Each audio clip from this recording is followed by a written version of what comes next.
"Boss, marry my ugly daughter or leave." The cowboy agreed. When he lifted the veil, he was shocked. When the cowboy Ethan Ward rode into the frontier settlement of Red Mesa, he expected nothing more than a place to rest his horse, patch his boots, and move on toward the mining towns where good pay waited for men who didn't fear dust, danger, or loneliness. What he didn't expect was that the local cattle baron, Boss Calder, feared by outlaws and ranchers alike, would summon him straight into his mansion the moment Ethan walked through the saloon doors. Calder's men had watched him arrive, whispering about the cowboy who once faced a band of raiders alone and lived to tell the tale, and now the boss wanted him for a job. Ethan followed the guards inside, noting how Calder's estate felt more like a fortified camp than a home. Wooden beams reinforced with iron, horses restless in the stables, and guards pacing the verandas. Calder himself sat at a long, polished table, fingers drumming, his face built of age, anger, and authority. Without the slightest courtesy, Calder told Ethan he needed a protector for a daughter who he claimed was too unfortunate-looking to attract a husband and too rebellious to remain safe. If Ethan took on the duty, Calder promised him land, cattle, and a future, something few wandering cowboys dared even dream of. But then Calder leaned forward with a voice that cut like bone. "Marry my ugly daughter or leave." The room grew still. Ethan didn't know whether the man was joking or testing him, so he simply stared back, feeling every eye in the room pressing against his spine. Ethan wasn't the marrying kind, but he also wasn't the type who cowered. He asked why Calder needed someone like him, and the boss explained that his daughter had been raised partly among the Apache, hidden away for her protection after raiders targeted his estate years earlier. Her time there, he claimed, had changed her, made her strong-willed, unrefined, and difficult in ways that frightened suitors. Calder insisted that only a man with unwavering courage, steady judgment, and the will to keep her safe could be trusted with her future. Ethan sensed that there was far more to the story, but when a man like Calder demanded something, refusing could mean disappearing in the desert without a trace. Ethan negotiated only one thing. He would meet the girl first, not judge her by rumors from fearful men. Calder agreed too quickly, and Ethan understood that whatever he was walking into wasn't a proposal, but a trap wrapped in desperation. They rode out the next morning, Calder's men surrounding Ethan not like escorts, but like reminders. The desert stretched wide, the trail carved through land scarred by old conflicts between settlers and tribes. As they approached an Apache camp, Ethan realized the truth. Calder wasn't simply offering a marriage. He was forcing a reunion between two worlds that didn't trust each other. The Apache chief greeted Calder with a stiffness that spoke of debts unfulfilled, but Calder brushed past greetings and demanded his daughter. She stepped forward slowly, dressed in traditional Apache clothing, her black hair long and unbound, her posture proud, though her face was half covered by a ceremonial bandana. Ethan didn't see an ugly daughter, just a quiet, guarded woman whose eyes held storms no one had bothered to understand. Calder insisted on a marriage ritual right there, claiming it was the safest way to ensure she remained protected from enemies, hunting his ranch. The Apache looked uneasy with the haste, but the chief finally nodded, declaring that if this union ensured peace and safety for the girl, they would not stand in the way. Ethan noticed the girl's hands trembled ever so slightly, not out of fear but restraint, like someone prepared to run if she sensed betrayal. As Ethan stood before her, Calder's voice echoed behind him. "Lift the veil so you can accept your choice." Ethan hesitated, realizing that the situation had layers of truth he hadn't been told. But he reached forward anyway. The moment his fingers touched the cloth, the Apache warriors subtly shifted, watching for any disrespect. Any sign of fear, any threat?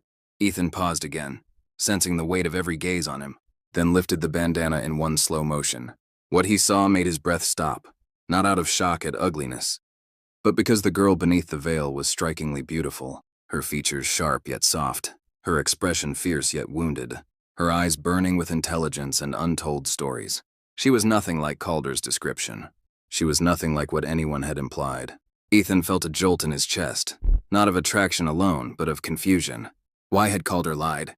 Why had he painted his daughter as a burden, when she was clearly someone extraordinary? Before Ethan could speak, the girl whispered a single warning without looking away from him. "Don't trust the man who brought you here." And in that moment, Ethan understood that he hadn't been summoned to save the girl. He had been positioned as a pawn in a story far older and darker than any rumor in Red Mesa. Ethan stood frozen after the girl's whispered warning. Her eyes locked on his with an urgency that cut deeper than any threat he had ever faced. Calder barked orders behind them, pushing the ceremony forward, but Ethan's instincts sharpened. The Apache chief stepped between Calder and his daughter, clearly sensing the tension, and stated that no union would proceed unless the woman agreed.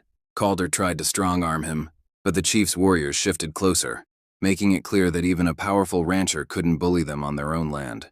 The girl finally spoke aloud, introducing herself as Naili, and said she would decide her own fate. Her voice carried a depth of authority shaped by two cultures, one that had tried to own her, and another that had taught her freedom. Calder insisted Ethan was her best chance at survival, claiming enemies sought her because of land rights secretly tied to her name, and that without a husband capable of protecting her, she would be targeted by bandits and rival ranchers. But when Calder spoke, Ethan noticed Naili's jaw tighten, her fists clench slightly at her sides, and her gaze flickered to the chief as if confirming unspoken truths. Ethan turned to Calder and demanded honesty. Calder answered with half-truths wrapped in urgency. That raiders wanted her, that she was safer married, that Ethan owed him for allowing him into Red Mesa unharmed.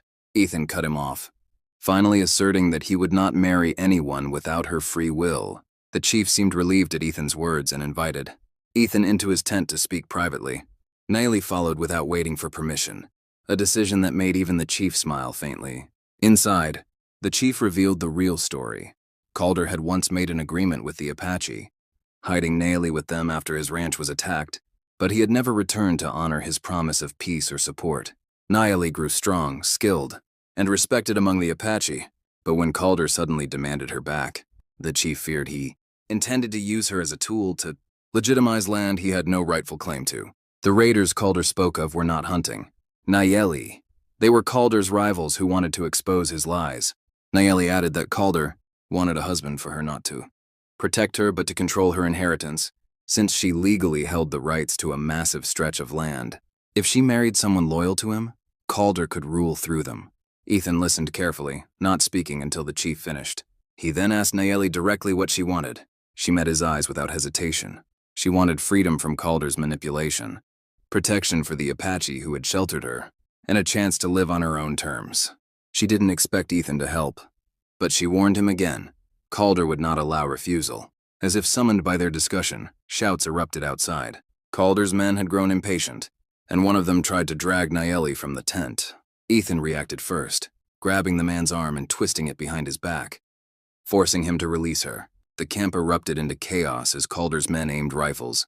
Apache warriors drew bows, and the chief raised his hand to prevent bloodshed. Calder accused the Apache of poisoning Ethan's mind, claiming he was being deceived. Ethan stepped forward, unholstering his weapon but pointing it at the ground as a sign he wanted clarity, not war. He told Calder he would not marry Nayeli under force and would not let Calder take her unless she chose to go. Calder's face twisted with rage, and in a desperate act, he ordered his men to seize her. But before they could move, Nayeli stepped in front of Ethan and declared loudly that she refused to return with Calder, refused the marriage he tried to arrange, and refused to be treated as an object. The Apache formed a protective circle around her, their unity unmistakable. Calder realized he had lost control and, in anger, drew his gun. Ethan moved faster. In one fluid motion, he knocked Calder's hand aside, the gunshot firing harmlessly into the dirt. Apache warriors disarmed Calder's men, forcing them to retreat. Calder, humiliated and furious, glared at Ethan and Nayeli. He warned that without his protection, both would be hunted, but Ethan finally understood the truth. Calder needed Nayeli far more than she needed him. The Apache chief stepped forward, declaring that Nayeli was free to live where she chose and that anyone seeking to harm her would face the entire tribe. Ethan turned to Nayeli, asking what she planned to do now. She looked toward the horizon, then back at him with a calm certainty. She said she would return to her rightful land, restore what Calder tried to steal, and build a life under her own authority. Ethan offered to ride with her, not as a husband forced by fear, but as a man who respected her strength. She accepted the offer with a faint smile, understanding the choice was theirs alone. As they rode away together, leaving Calder to the consequences of his greed, Ethan realized that the shock of lifting her veil wasn't discovering beauty, it was discovering truth, courage, and a woman far stronger than any lie told about her. Together they would face whatever came next. not as prisoner and protector, but as allies riding toward a future written by their own hands.